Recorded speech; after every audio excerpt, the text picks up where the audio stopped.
It's the Locked On Podcast Network, your team every day.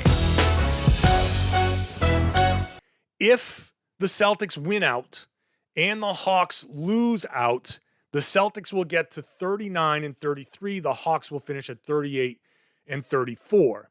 That would be, so the Celtics could still theoretically catch the Hawks.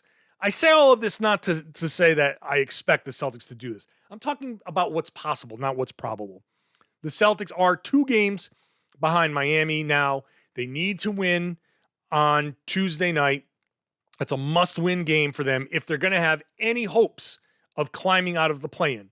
Any hopes. If they lose, forget it, because they're not going to catch Miami. It's done. But if they do beat Miami, they need Miami to lose once more. Again, the Celtics need to win out. They need to win the next 4 games. So beat Miami, beat Minnesota, beat Cleveland. I flipped those games. It's beat Cleveland on the back-to-back, then go to Minnesota on Saturday, which would be a Saturday afternoon game, and then go to New York on the back-to-back and play on a Sunday afternoon in New York. So it's not looking good. So this is where the Celtics are. They need the Knicks to lose a few of these games coming up. The Knicks winning on Sunday night was a real tough one for the Celtics. If the Celtics are going to get anywhere out of the play-in, they need help. Jaylen Brown's injury is not going to help that cause. So first things first, they could have used Jaylen Brown in this. And it's kind of curious because the Celtics never let on that the wrist was potentially an issue. Danny Ainge was saying on the radio last Thursday that he expected Jaylen to be back for the Sunday game. And so that didn't happen. And now all of a sudden the wrist became the big issue. Now, I didn't see what the exact bonus was, but Jaylen Brown did get a bonus for getting to 58 games. And that's a big deal. And he played the 58 games and now he's done. And hey, I'm not going to fault him for trying to get to 58 games and trying to go beyond that. But now this whole thing seemed to be a little bit more surprising. So the Celtics don't have a very key player in this game against Miami. The thing about Miami, as we saw, they've got depth. They can keep coming at you, and they give you a lot of different looks where you see them targeting Kemba Walker defensively. Every time the Celtics were switching, they saw it, they sniffed it out, they got Kemba Walker on the post. Then they sent cutters behind, and you had to cover those cutters. You had to double Kemba's guy. You had to double whoever was posting Kemba up. And then that left somebody open, and it was generally a 3-point shooter. And that led to what we saw in the first half. And so I think obviously not having Jaylen Brown hurts the Celtics' chances. Now, it's also possible that they step up, and if you play better, just play better than you did in the first half, you give yourself a chance. The Celtics are still plenty good. They're still good. Even without Jaylen Brown, they can figure out a way to win if they play hard from the beginning. But not having Jaylen Brown really hurts their chances. That's the most obvious thing I can say. Like, not getting your all-star back just is devastating to the team's chances to try and do anything. Is there a silver lining? Is there a way that the Celtics can recover from this? There is. Sometimes you see it with teams that lose their best player. Knowing that a guy is out for an extended period of time, there is a feeling that can rally a team.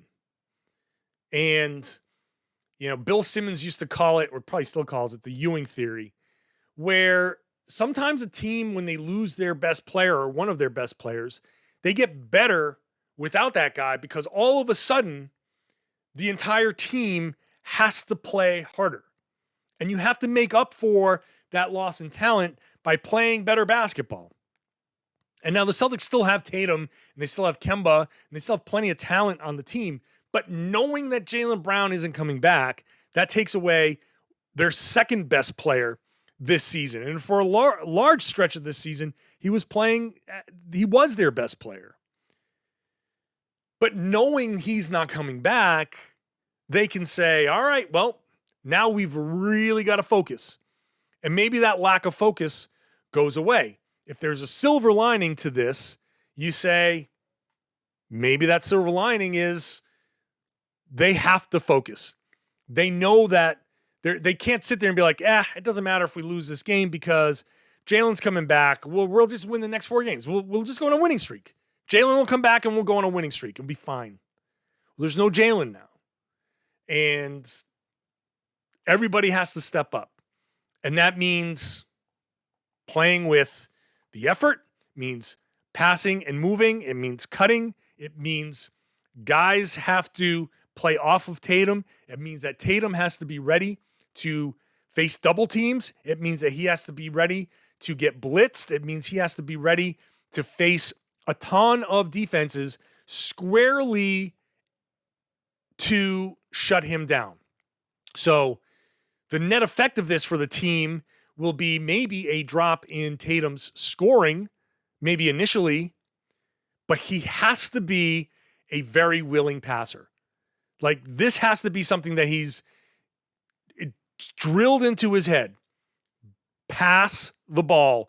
When the double team's coming, move it quickly. And it's just got to be swing, swing, swing.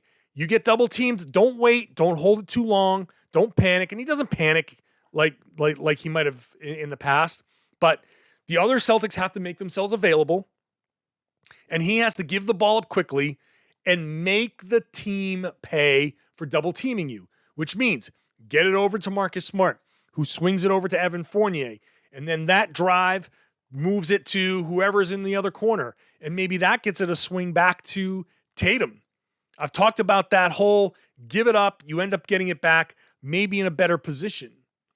Tatum has to be ready to play that style of basketball. Tatum cannot go into hero mode and say, I'm going to do this all by myself, watch me isolate. He's got to do it through quick decisions. If he sees a double team coming, maybe what happens is the Celtics run pick and rolls and they know Tatum's going to get blitzed. So you start slipping those screens. And instead of setting that pick and Tatum coming around, it's set that pick and go. And Tatum's going to start hitting these guys on the slips. And then that guy, it would be probably Tristan Thompson. Maybe it's Grant Williams if they go small. That guy sees the defense collapse on him as he gets into the paint, and then you spray it out to the corners.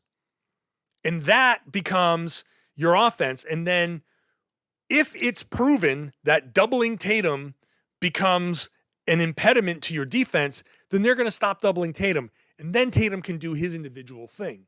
But Tatum has to be quick with the ball, quick with his decisions. Make your move. Don't sit around.